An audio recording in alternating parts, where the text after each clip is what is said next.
And then another thing happened when there was this kid from Brazil who I think he did like 5 or 6 brackets.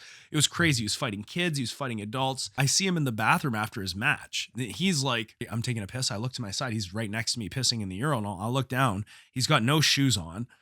He's got no shirt on. And he's just taking a piss. And I look down. I'm like, dude, you're in the bathroom without shoes. Dude, you need to fucking wear shoes. You're standing in piss. Like I can see that your feet are standing in piss. What's the most efficient path to victory against this particular opponent? He's dropping off for the choke here. We could see the finish. It's looking tight. Tight at Alpra. What is up, guys? Welcome to the show. Everyday Jiu Jitsu Podcast. I'm your host, Matt Kwan. The Everyday Jiu Jitsu Podcast is everything you need to know about Jiu Jitsu. Today, we are going to discuss ADCC Vancouver Open recap. Before we get into that, please like, share, subscribe, support the show by checking the links in the bottom. What do you think, Kitty? You upset? Anyways, that's my cat, Raja. She's like 14 or something. Who cares? We don't even know how old she is now. She's getting there. Yeah, check out the links in the bottom if you want to support the show. And all your support is greatly appreciated. If you can't support the show by subscribing to my online academy, just stop what you're doing, give my show a like, subscribe to my YouTube channel if you can, and leave me a review on Spotify. All of it greatly helps me gaining visibility.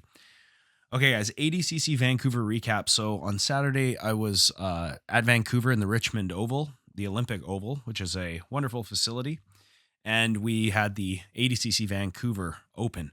It was a tournament that I was planning on competing at. I couldn't do it because I got a rib injury a couple of weeks ago, but I did want to discuss some of my main takeaways. I got to vent about a couple things.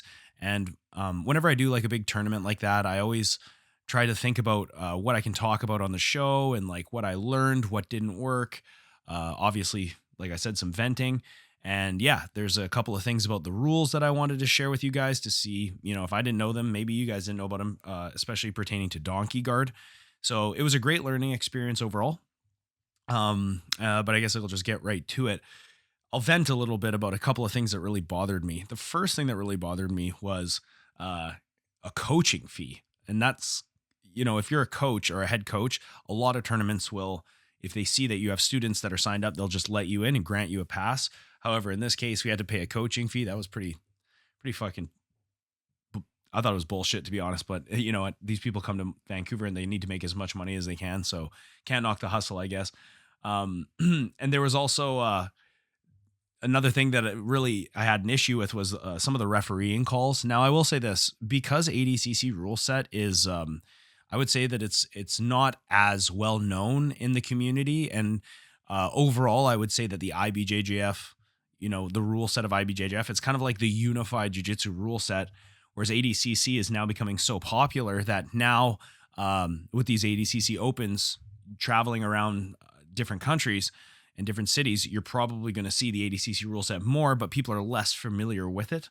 The intricacies of the rule set, it can be quite different, drastically different from IBJJF. And so when these guys come to Vancouver, I went to the rules meeting before and they were asking me if I wanted to be like a judge. And I basically said I couldn't do it because I had so many kids competing, but, they need to start somewhere. And most people who do jiu-jitsu are somewhat familiar with the IBJJF rule set, I would say. Maybe they don't have like a competitor's grasp of the rule set, but they're aware of it. Whereas I would say most people don't have a real true understanding of the ADCC rule set. And me, I'm always learning too. That's why I went to the rules meeting the day before. Even though it's a long ass commute for me to go there, I still wanted to be as prepared as I could for my team. And I wanted to ask a bunch of questions that I had. So when these tournaments come to your city, they can't just bring all of their own referees. It's just too expensive for like the ADCC company to be flying in like all of their referees. So what they have to do is they have to bring in a couple referees as primaries and then sort of groom locals here to become good referees. And it's a process, right? Like this is the second time they've been to Vancouver, and I'll be venting about some really bad some bad calls that I saw, especially when my students were like in the finals and stuff. But I also have to take a second just to understand that there's always going to be like a growing phase. Like there's always going to be like a phase of discomfort when people are still trying to grasp the rule set. And a lot of these guys that were primary judges, they were like highly experienced referees in the Vancouver area. They weren't ADCC referees, but they're trying to become more familiar with ADCC.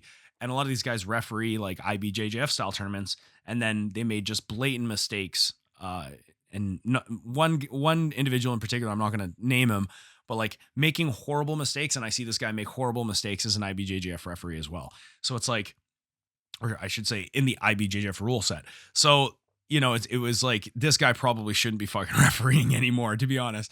But it takes time. Like it's almost like an investment. Anytime you want to get good at something, it takes time and it takes trial and error. And that's what ADCC is doing. They're trying to bring a handful of really good refs with them to sort of spread the ADCC rule set to locals here, so that next time ADCC Vancouver comes, there's people who've reffed this tournament before and they already have like a little bit of experience, right? And every time I guess they just try to like minimize the hiccups, minimize the fuck ups that we can, so that we can have like a smoother run tournament. And every tournament's going to have bad calls. I've made bad calls before. I referee a lot. And, I'm not saying referees can't make mistakes, but in a situation like this, some of the calls that I was seeing were really bad.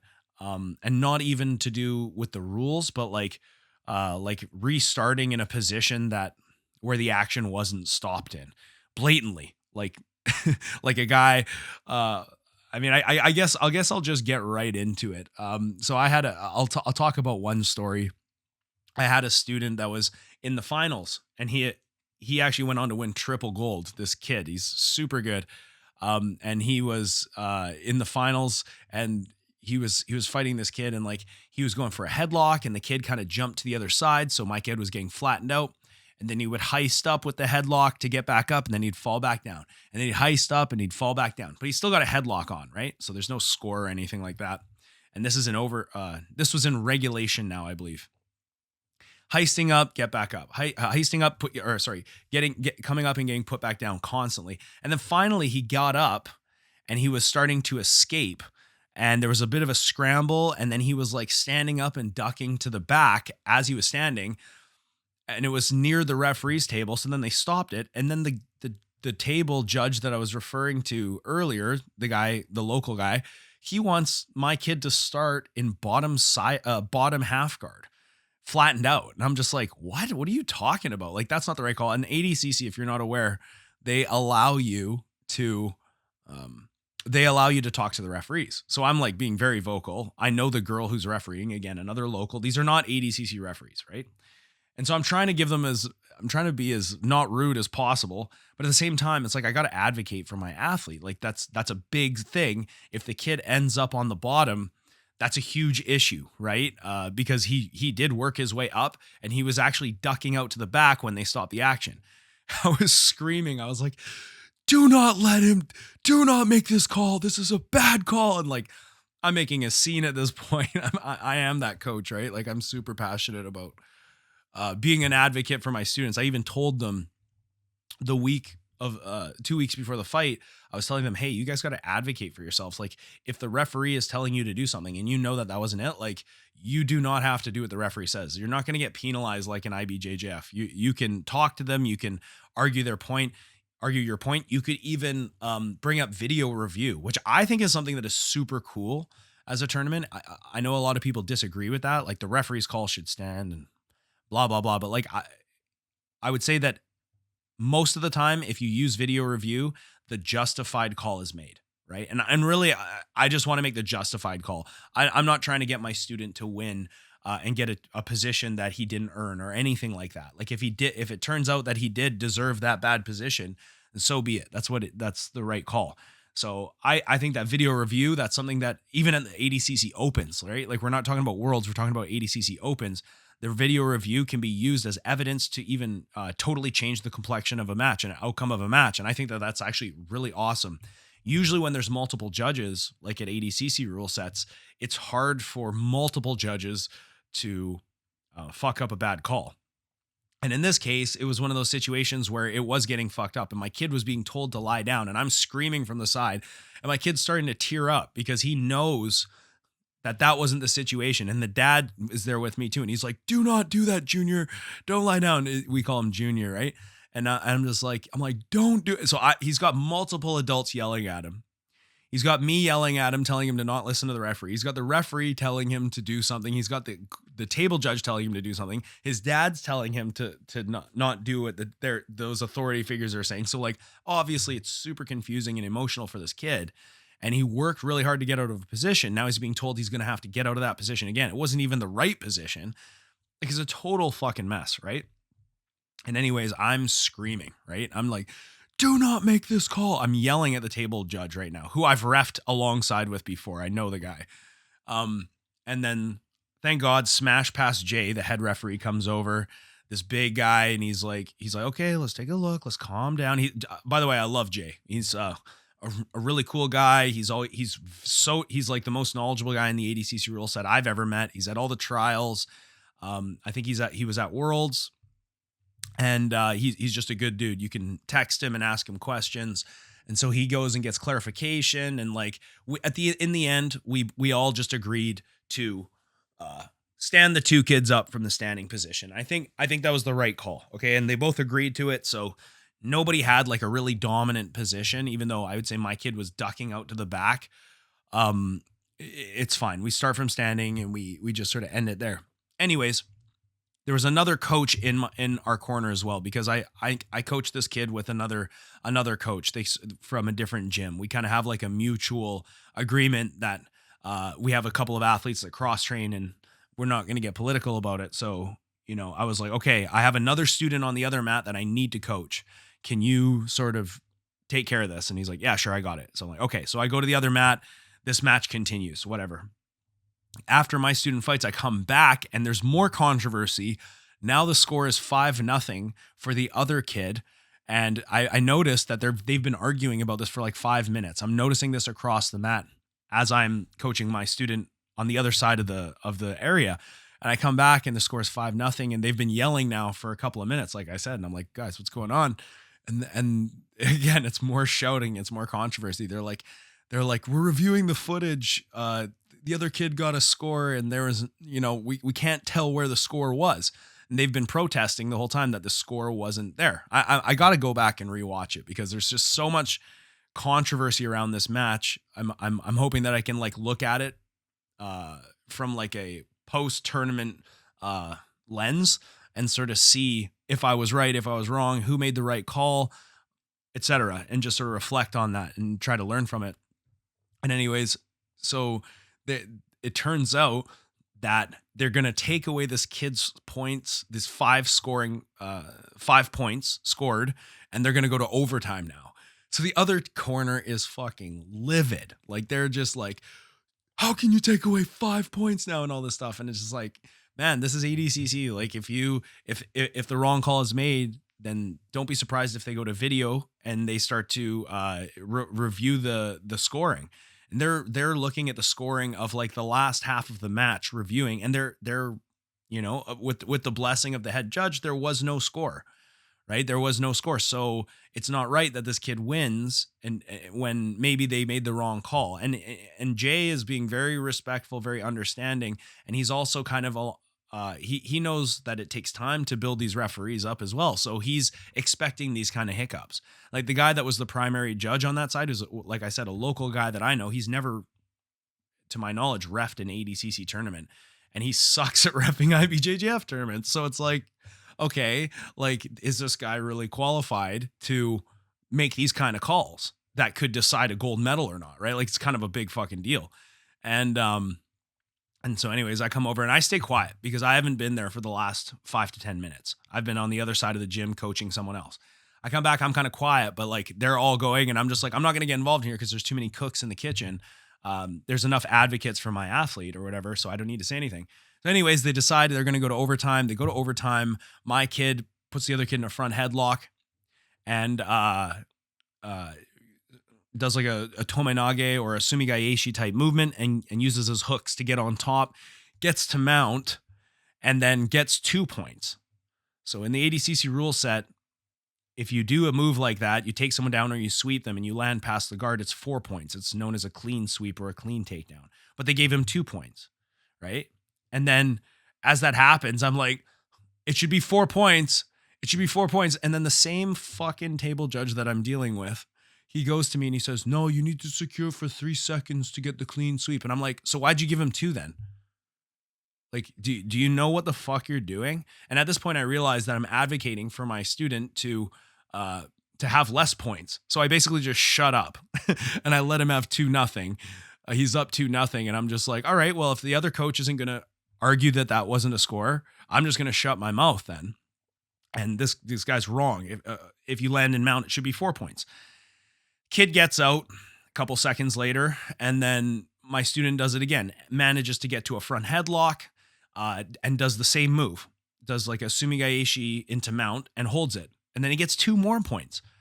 And I'm like, that's a clean fucking takedown. That should be 4, not 2. So now the score is now 4-0.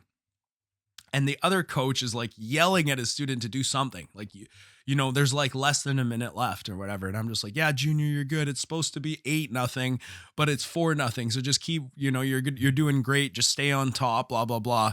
Anyways, ends up, I can't remember if he ended up getting a submission, but he ended up winning. And then I'm looking at the chapter.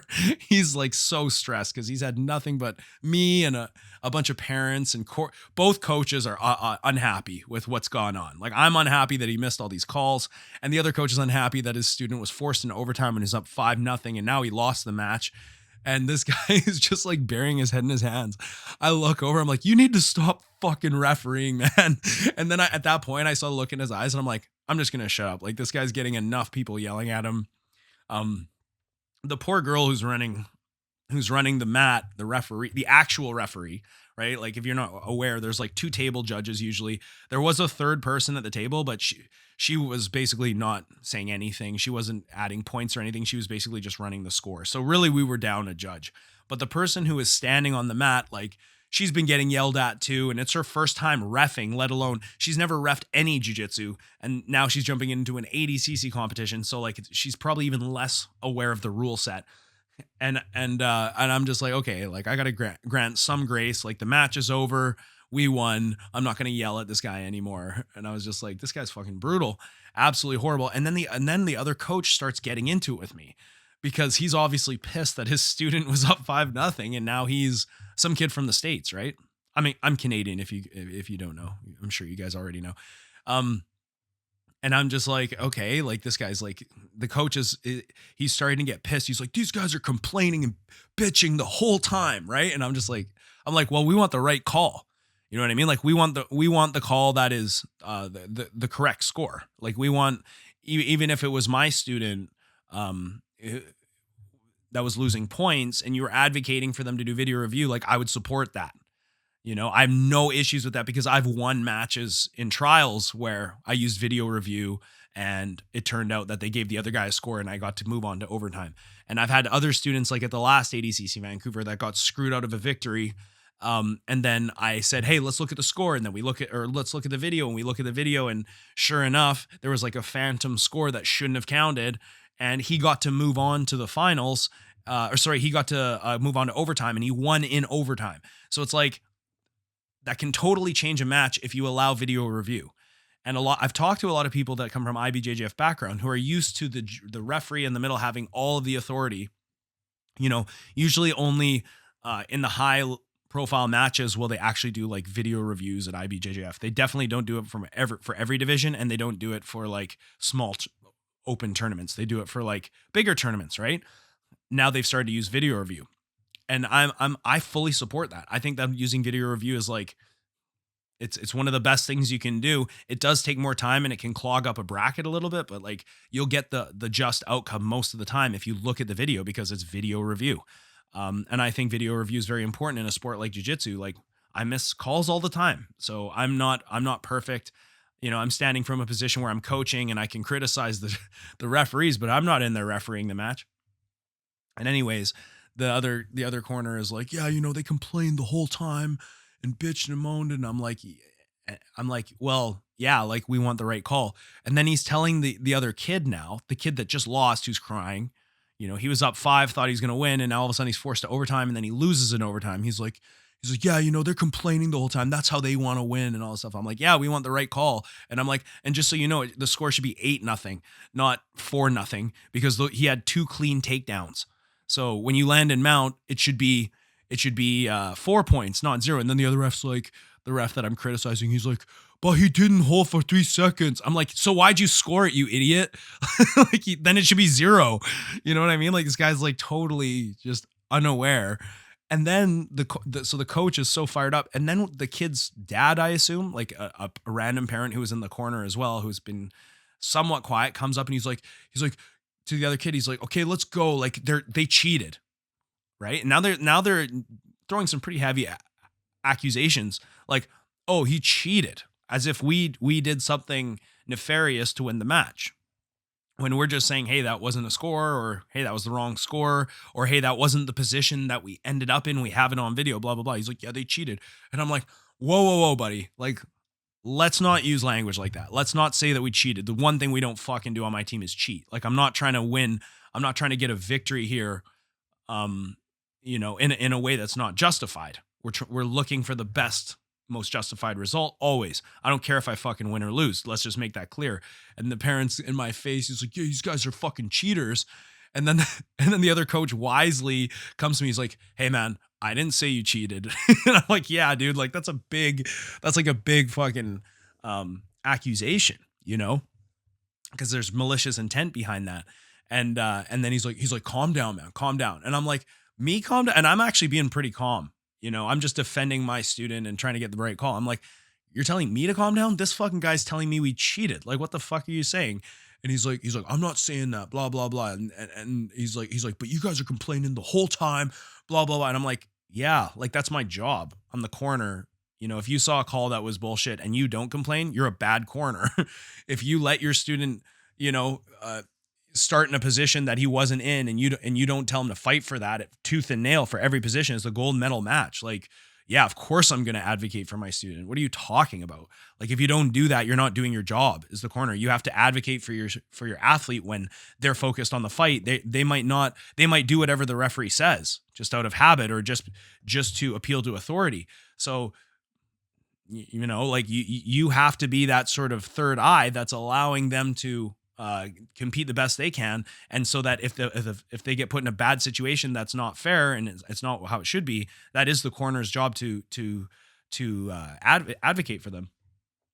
Anyways, we ended up shaking hands very quickly after that, and it was what it was. But it was a big experience. There's a lot of controversy around that match, and again, I'm gonna have to watch it and run it back. But it's just like, man, that guy, like, I've seen him blow so many calls. And it's tough because he keeps getting invited to these local tournaments. I don't even know his name. Every time he sees me, oh, hey, Matt, shakes my hand. I'm like, hey, dude, like, you're a nice guy or whatever, but like, you're fucking awful. And you just should not referee, because it's not even about you not knowing. It's not even about you not knowing the rule set of the particular tournament, but you just miss calls. Like, you don't know when a position stops. Like, you don't know the difference between half guard knee shield and half guard chest to chest, for example. Like, you don't know, you're actually literally just bad at identifying positions in jiu-jitsu, let alone scoring scenarios. So I had to vent about that a little bit, and there were some other bad calls, but like I said, this is I do have to remember that a lot of these people have never competed in ADCC, let alone reffed an ADCC tournament. Just for the record, I've never reffed an ADCC tournament. That's why I went to the rules meeting, because I know that I'm very, very capable of missing calls and making mistakes. And so I really wanted to be there to learn. Even though I wasn't competing, I wanted to be there to learn so that I could be a better advocate for my students and just be more knowledgeable in the rule set. They were like, some of the questions I was asking, I'll get to the donkey guard stuff in a sec. I was asking a lot of questions in the rules meeting. Like, I probably had like 20 questions. And I consider myself pretty aware of the ADCC rule set, but they were like, man, this guy's asking good questions, and he's clearly like autistic about the rule set. So that they asked me, like, do you want to be a primary judge? And I'm like, man, you couldn't pay me enough to do it, because I just got too many kids. Like, I got too many fucking kids I got to watch. They're like, how many kids do you have? And I'm like, I have enough students that I need my undivided attention here for them. And I just can't commit. And they're like, all right, that's fine. But they could tell like this is the kind of guy that we want as a ref. Instead they have to settle for someone who's like less experienced, not a competitor, or the guy does compete actually, I'll say, but he doesn't compete in ADCC.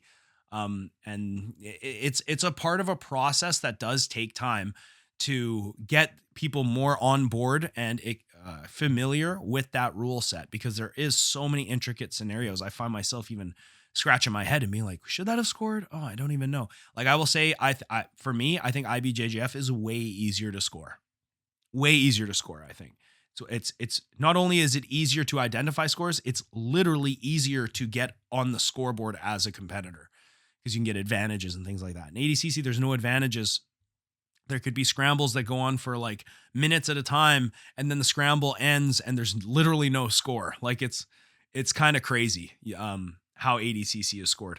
So, but it's a challenge, and it'll make you better at jiu-jitsu, I think. So that was a kind of an experience that I had with some bad refereeing and whatnot. And then another thing happened when there was this kid from Brazil who I think he did like 5 or 6 brackets. It was crazy. He was fighting kids. He was fighting adults. And he was super fucking good. I think he won like pans at blue or something. And I see him in the bathroom after his match. He's like dark, shaved head. He's not that big of a guy, but he's just like ripped, and he's fighting tarps off, just like a total Brazilian Chad, basically. And then after in the bathroom, I'm taking a piss. I look to my side. He's right next to me pissing in the urinal. I look down. He's got no shoes on. He's got no shirt on, and he's just taking a piss. And I look down. I'm like, dude, you're in the bathroom without shoes. Like, what the fuck? I'm like, you got to put some fucking shoes on, dude. And there's like probably 5, 6 other people in the bathroom. So they're all thinking the same thing. They're all looking at this guy, and he looks at me and he's just like, and says no words. Like at this point, I don't even know if he speaks English, right? I'm like, dude, you need to fucking wear shoes. You're standing in piss. Like I can see that your feet are standing in piss. Do you see that? And like he says nothing. And I'm just like, fuck, man. And then he finishes piss. He walks out without washing his hands. And I'm like, okay, like this guy's probably from like, like the jungles of Brazil. He's from like the river and was probably born on a dirt floor. He's probably like, yeah, this is clean to me. You know what I mean? So I was just like, man, holy shit. Like somebody's going to get something. Sure enough, I just found out yesterday, one of my kids has this like crazy rash on his knees. I don't think he was fighting on the same mats. Excuse me. First of all, I've lost my voice a little bit, and I have a little bit of a cold from the tournament.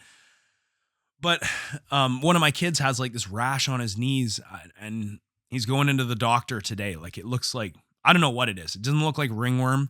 It looks like a bunch of like big pimples. So it could be like some kind of a staph or some kind of a skin infection. Like, guys, when you go to a tournament, when you go to a gym, anywhere you go, wear footwear when you're not on the mats, okay? Especially in the bathroom.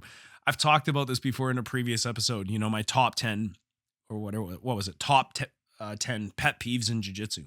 One of them is when people walk off the mats without footwear. Some gyms will have an area where you can walk barefoot because they say that they sanitize it. And it's kind of like a designated barefoot area. Like when there's a gym, famous gym that I went to recently. I'm not going to name it, obviously, but there's a gym that had this policy, and people were allowed to just walk into the bathroom barefoot. Like people can't bring sandals into the bathroom because there's a policy where you leave your footwear at the front. So once you enter the gym, everywhere you go is supposed to be barefoot, including the bathroom. And I'm just like, oh my God, like this is, I'm a gym owner, and I have like, sometimes people get ringworm or staph. It's part of the business. Like it's hard to avoid, honestly. And it just makes me like cringe. You know what I mean? I'm just like, oh my God, this is really bad. But man, seeing that kid standing in a puddle of piss and not think twice about it, fucking crazy. And then later, I will say this, I did see him in the bathroom again because we kept running into each other after I like tore a strip off him. I did see him in the bathroom again. And he did have sandals on. So I was like, okay, at least he's listening. But he went out and fought like 10 more times. He's in like 5 divisions. So I'm just like, man, what the hell? Like that's not good, right? I don't care. I don't care if it's like not in your culture or what it is that it's not like a habit of yours that you've been told about. Like you got to be fucking wearing shoes, especially in the bathroom, especially when you're standing at a urinal. Have you ever taken a piss at a urinal and you look down? Like, do you see how much piss is on the floor? It's crazy. Like I said, I'm a little bit sick right now. And so, yeah, that was some things that I needed to, vent about. Let's switch topics a little bit. So I did want to mention that we did get some awesome team accomplishments. We got second overall. We lost by 3 points to Dallas, Oregon. Dallas is a guy from Alberta, a small gym in Alberta. I believe it's Alberta. And I'm going to have him on the show pretty quickly because he's got a really awesome kids team. And I actually didn't know who this guy was until recently. One of his girls just won ADCC Kids. She won the kids championship. We saw her down there. Her name is Annalise, and she's super good. And yeah, this Dallas, Oregon guy, his team got first overall youth at ADCC Vancouver. We lost to him by 3 points. And then we actually got awarded for the ADCC Canada 2023 and 2024 season. We got awarded the top youth team for the season, which is a huge accomplishment, right? And that's just anyways, I don't know. I'm like auto filleting myself here on the podcast, just pumping my own tires, but I just wanted to acknowledge those kids because it's not really about me, right? Like I think we run a good practice. I think we do things a little bit differently from a lot of the kids teams in the area. I've said before, like people ask me, what are you doing differently with your kids program? I basically just treat them like adults. We spar a lot. We do a lot of situational stuff, and I try and keep them up to date with like the current meta in jiu-jitsu. I try to be passionate about jiu-jitsu and I hold them to a high standard. And like I said, I treat them like adults. Like I empower them. When you come to my kids class, you're learning material that you would learn in the adult class. And so other than that, I have a great team of coaches that really, really help me. And those are the kind of results that we're going to get. And we were preparing for this tournament for like 2 months. So a lot of preparation went into this tournament. And I'm super proud of my kids team. Honestly, I've spoken about coaching kids. I'm going to make courses on coaching kids in the future, audio courses. It's like the best part of my job, honestly. And I remember I used to dread the teaching of the kids, but now, man, like a lot of the time after the kids classes are done, 2 hours. So I do the younger kids and the older kids. It just flies by. And a lot of the time I'll go in kind of being like, man, I got to deal with these screaming kids, blah, blah, blah. It's going to be tough. And then after the older kids are done, I look back, I'm like, that time flew by. And, it energizes you. Like for me, it energizes me when I'm done with my older kids because they're just so fun to coach. It's such a, for lack of a better word, knowledgeable, hardworking room. And I can show them like really intricate stuff, barambolos, crab rides, leg locks, even though a lot of them are just starting to be able to use like ankle locks under certain rule sets. I do leg locks with these kids every week. Once a week we do a leg lock class. Like I can teach these kids, I can let them spar full on heel hooks. Some of these kids are like 7, 8. It's crazy. So like, I really think if you empower kids and you give them that grace where you're going to treat them like an adult, it's amazing this type of stuff you can do.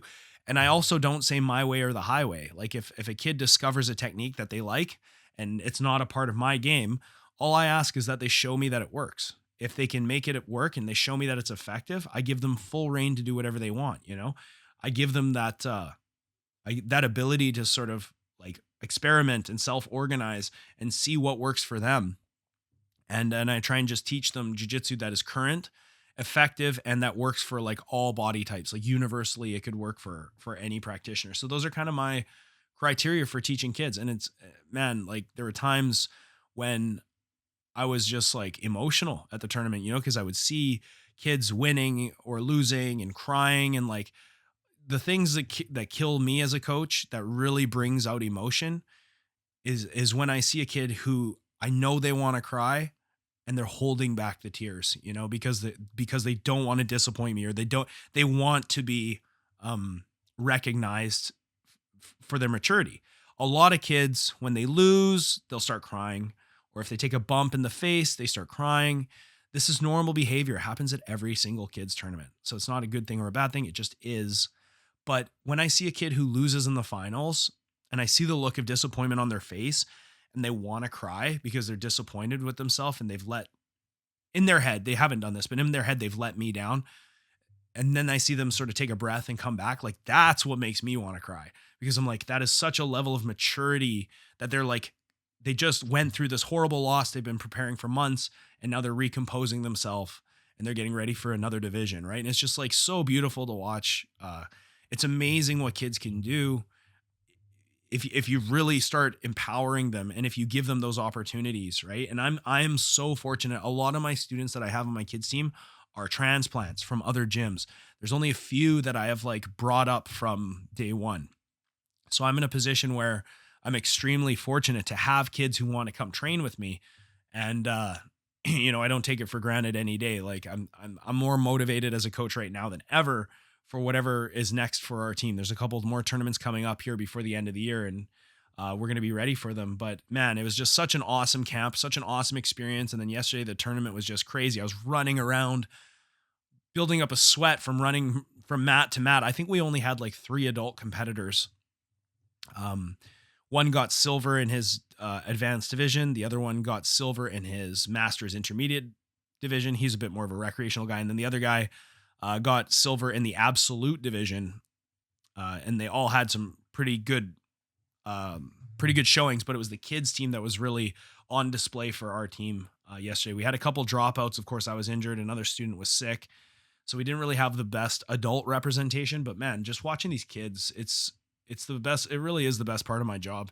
And we have so many lessons that we can now take to the gym today.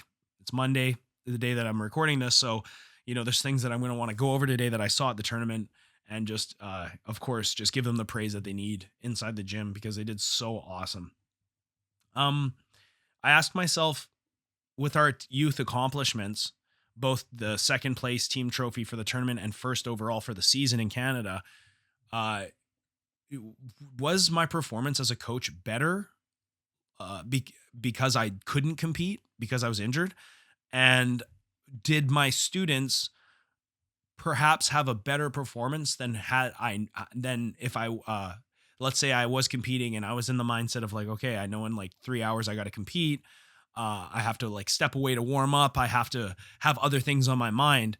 My attention is somewhat divided. If my attention is divided, then would that yield the same results for my team, for my kids team? Would it yield a better result? Would it yield a worse result? I don't know, honestly. I think just because the amount of attention and being able to run around without any other thought in my mind, except for my students competing, I think undoubtedly it's probably beneficial for my team that I didn't compete.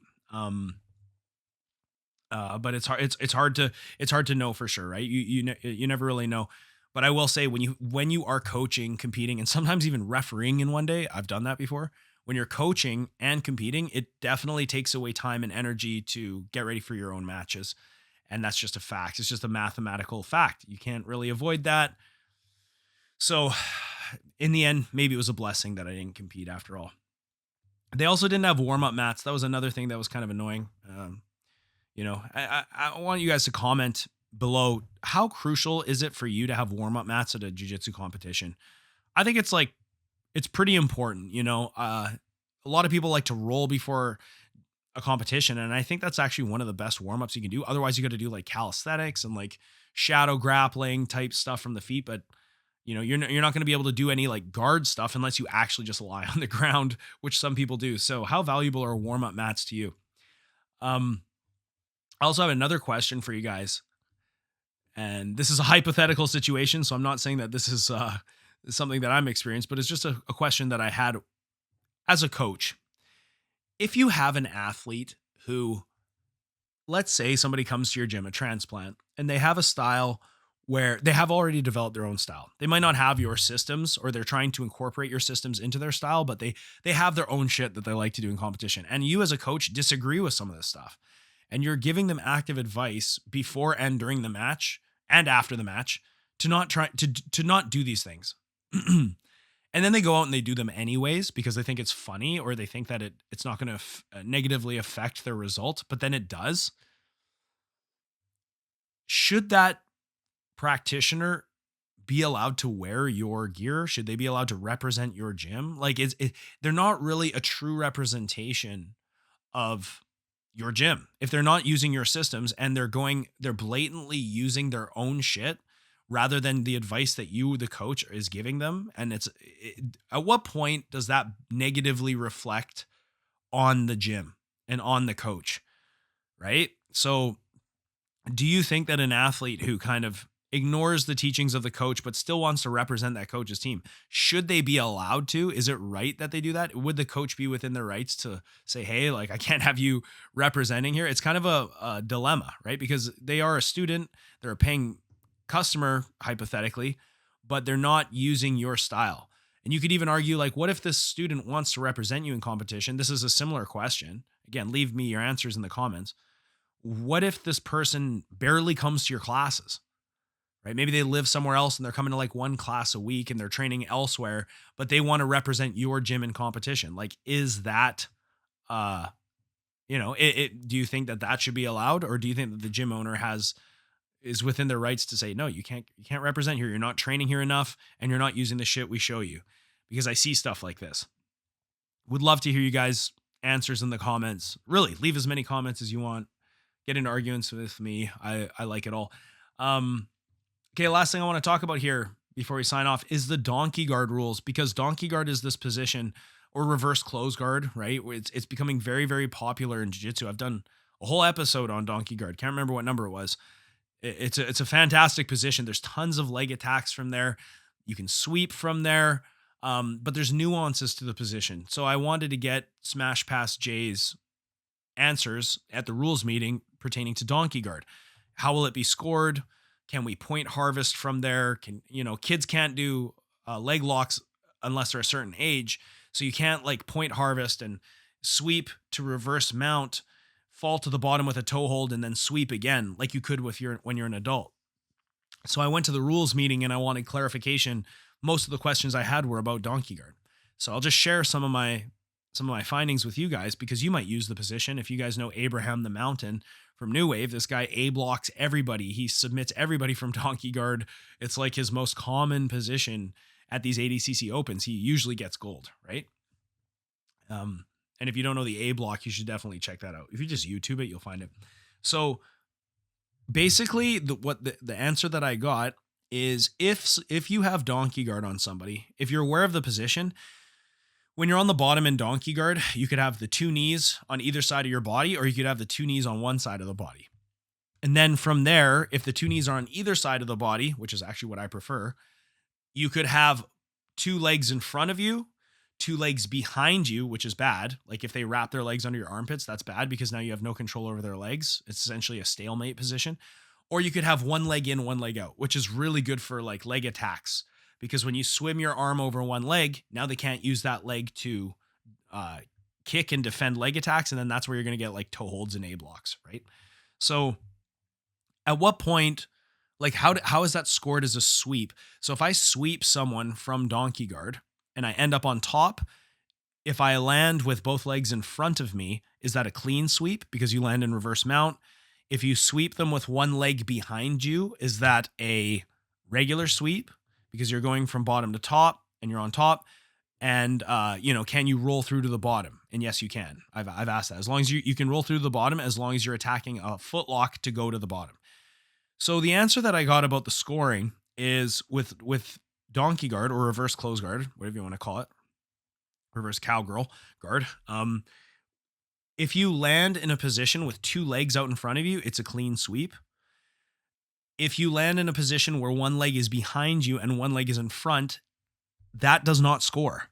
It doesn't score a sweep at all, because Jay said that it's either a clean sweep or it's nothing, because that's considered to be a position where you don't have control.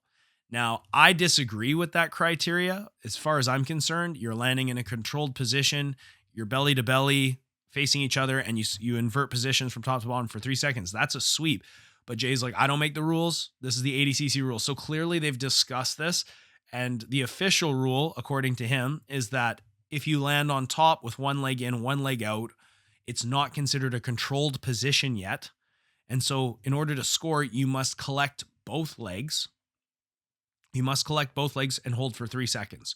So I found that interesting. And, back to venting about the referees, there were people who were refereeing who weren't at the rules meeting, which is to me very concerning, right? If I'm not refereeing and I'm not competing and I'm still at the rules meeting just as a coach and just for my own knowledge, I drove an hour to go there. And then there's people who are refereeing that weren't at the rules meeting. That's concerning, right? The rules meeting was like 2 hours long. It had tons of information in it. You got to be there.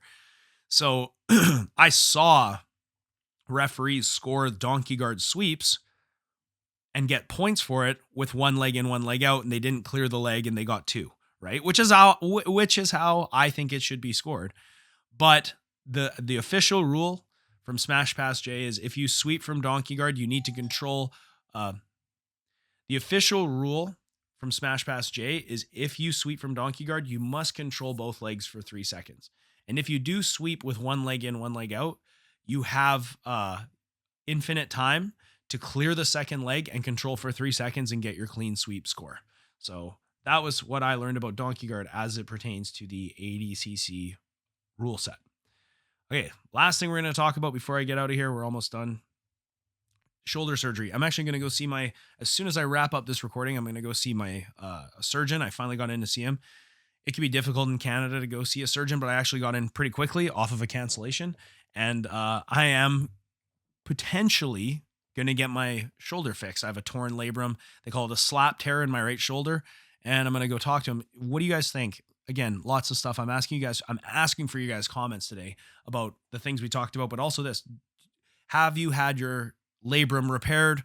What is the recovery like? I've been told the success rate is very high. It's not like a meniscus tear where the recovery is like hit or miss, right? Like my meniscus retore, and now I got to like be careful with it, but it's still, I can still train to a pretty high output, but like it's not guaranteed anything, a meniscus repair. Whereas this slap tear shoulder surgery, I've been told is like pretty high percentage. Funny thing, brother Steve Kwan from BJJ Mental Models, he's seeing the exact same surgeon literally right after I'm seeing him. So I'm probably going to run into him in the office there at the Vancouver Fraser Orthopedic Institute. I'm seeing this doctor at 12:30 and he's seeing him at 1 o'clock. So we might be going in to get the same surgery. Oddly enough, we both had the same injury. And I want to know from your guys' perspective, if any of you have had a slap tear repaired. I know the layoff is like between 9 months and a year. So it's a long time. And the shoulder is pretty functional, but it's not functional enough where I can have a good overhead press. It's not functional enough where it'll ever get better and I can feel stability in the shoulder joint. So I'm really heavily considering going under the knife and getting the shoulder surgery just as kind of like a long-term investment. It's not like I'm a young guy and I need to compete quickly. I need to do worlds quickly. It's like, no, my prime is basically come and gone. And I think healing old injuries is honestly a good idea, even if it means I got to take a year off. So that's something that I'm debating about. Anyways, we'll see what the surgeon says and let me know in the comments if you've had that surgery and how it went and if it was worth it, all those things. All right, guys, that is the show today. Thank you very much for joining us. If you have questions, comments, concerns, you can email me with the links at the bottom. Please support the show. Checking out the links in the bottom. Check out my online academy. And also, I don't even know what the fuck I was saying. I've totally lost my train of thought. Anyways, you guys want to support the show, check out the links in the bottom. Like, share, subscribe, all that good stuff. And the Everyday Jiu Jitsu podcast is everything you need to know about Jiu Jitsu. Thank you very much, you guys. I love you. See you later.